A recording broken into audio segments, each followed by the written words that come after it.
我是一名小學3年級的學生，今年第一次擔任風紀。回想起1年級剛踏進小學校門的時候，看到門口佩戴着風紀肩帶的學兄學姐，覺得他們十分威風，心裏不禁對他們產生了敬意。那時我心想，真希望有一天也能像他們一樣，成為風紀。2年後，當我在暑假收到老師的邀請時，心情非常興奮，因為我終於得償所願，被老師選中當風紀了。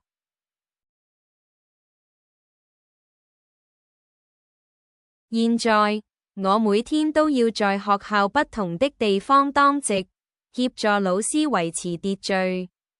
剛開始的時候，我覺得這份工作挺有意思的。遇到同學在走廊亂跑時，我會提醒他們要慢慢走。遇到低年級的同學需要幫忙時，我當然會主動協助。日子一天一天過去，我每天都站在崗位上當值，遇到的人和事情也差不多。我開始覺得有點沉悶乏味。有時心想，如果我不用當值，就可以去換，去做功課就好了。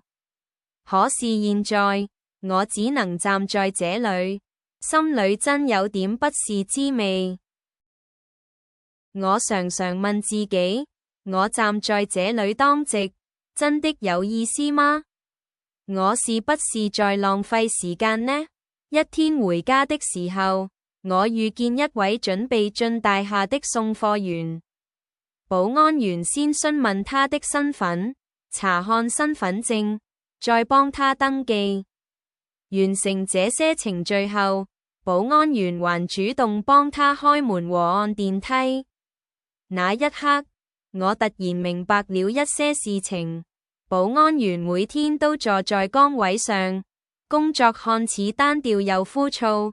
但如果他們沒有堅守崗位，我們又怎會有安全的家呢？當了風紀之後，我明白了2個道理。第一，別人風光威風的背後，其實付出了很多時間和努力。就像我很仰慕的那位風紀隊長，他也曾經歷過當值時的枯燥與乏味。我們不能只看到別人光鮮的一面，卻忽略了他們背後的付出。第二，看似平凡、簡單的工作，其實也很有意義。我們不能隨便看輕別人，也不能看輕自己。就像保安員和風紀一樣，我們都在為別人服務，為學校作出貢獻。1. 文章作者當初對風紀有什麼觀感？